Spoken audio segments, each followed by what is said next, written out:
বাংলাদেশের মানুষের একটা কনসেপ্ট রেডি হয়ে গেছে যে পাহাড় বলতে শুধুমাত্র বান্দরবন এবং রাঙামাটিকেই বোঝে, কিন্তু সিলেটের মধ্যেও একটি পাহাড় রয়েছে যেটা হচ্ছে বড়লেখায় পাথারিয়া পাহাড়। সেই পাহাড়ে অজানা ঝর্ণার খুঁজে আমরা বেরিয়ে গেছি আজকে। সো চলেন পুরো ভিডিওতে আজকে আমরা ঝর্ণা খুঁজে বের করবো এবং বড়লেখার পাথারিয়া পাহাড়টাকে এক্সপ্লোর করার চেষ্টা করবো। ছোট বন্ধু, দ্য রেডিয়ান সাজিন, সুন্দর নাম তোমার। কি করো তুমি? দিমাই গ্রামে। এখান থেকে আমরা প্রায় আধা ঘন্টা ট্রেকিংয়ে যাইমু। আমার ব্যাগগুলো দেখতে পারতেছেন, অলমোস্ট প্রায় অনেকগুলো ব্যাগ। এগুলো ঝর্ণার পানি না? হ্যাঁ, ওই নিচে ঝর্ণার পানি।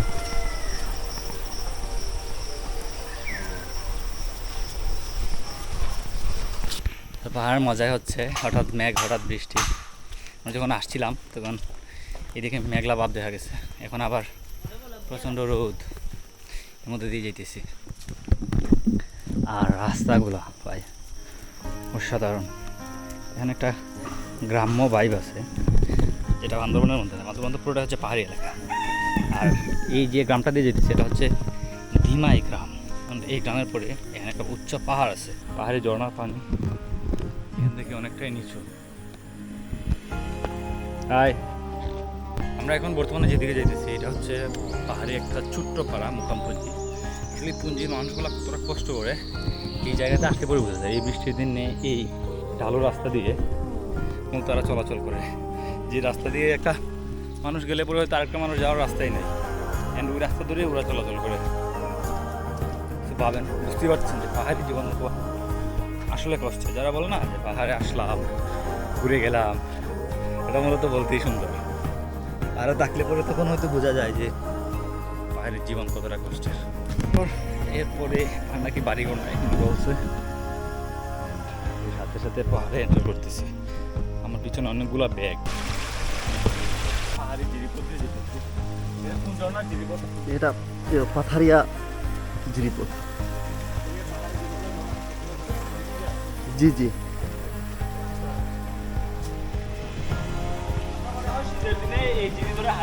হ্যাঁ হ্যাঁ।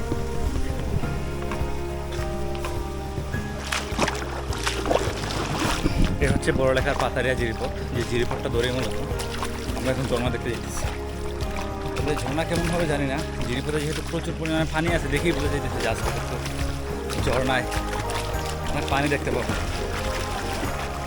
যদি বৃষ্টি দেখতে পাই তাহলে তার অনেক বেশি পাবো। ইউনিক পাথর। ও ভাই, এটা কি পাথর? জিরিপথে এটা কি পাথর পেলাম? এরকম পাথর আমি আর কখনো দেখি না। এটা কি পরিমাণ খাঁচ কাঠা পানির দাঁচে ওটা কই হইতে হইতে অবস্থা খারাপ। ধরে এখন আটবো, অ্যান্ড পাথরটা আবার ফেলে দিচ্ছি।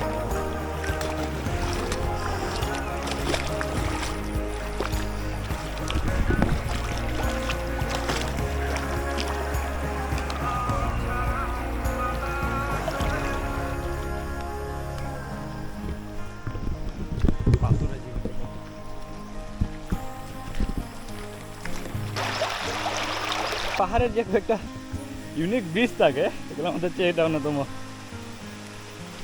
এই বড়লেখা আসলে এরকম জিরি ধরে একটা ছোটো ছোটো ব্রিজ দেখা যাবে। একটা ছোট্ট জিরি। ওখান থেকে যে বলছিলাম এখানে প্রচুর পরিমাণে ঝর্ণা আছে। এই যে আশেপাশে একটা পাশে একটা ছোট্ট ঝর্ণা। অ্যান্ড এটাতে আজকে আমরা যাবো না, কারণ আমরা যাচ্ছি বড় ঝর্ণা দেখতে। ছোটোটা অন্যদিন এক্সপ্লোর করবো সেটা।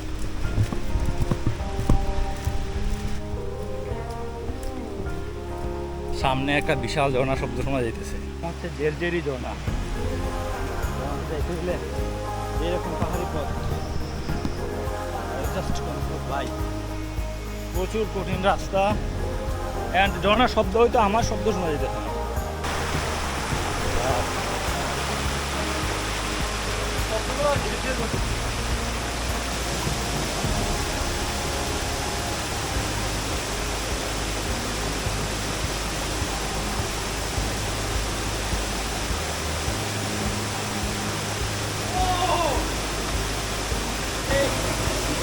জেরজেরি যাচ্ছি।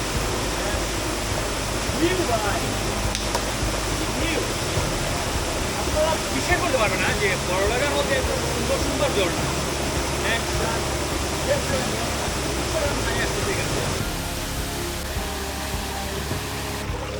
বালু তো কেউ গেল নাকি আগে আগে না না বাড়ি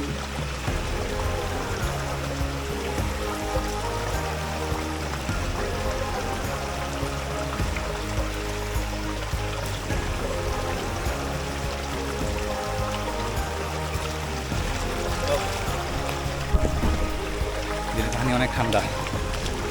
এখন কোন দিকে? এদিকে।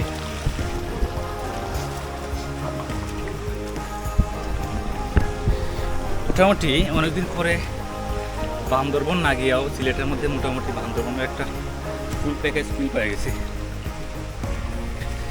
এক হাতে ট্রেকিং, জিরি, ঝর্ণা, সাথে বৃষ্টিও পাইছি। এখন আবার জুম করে যেতেছি।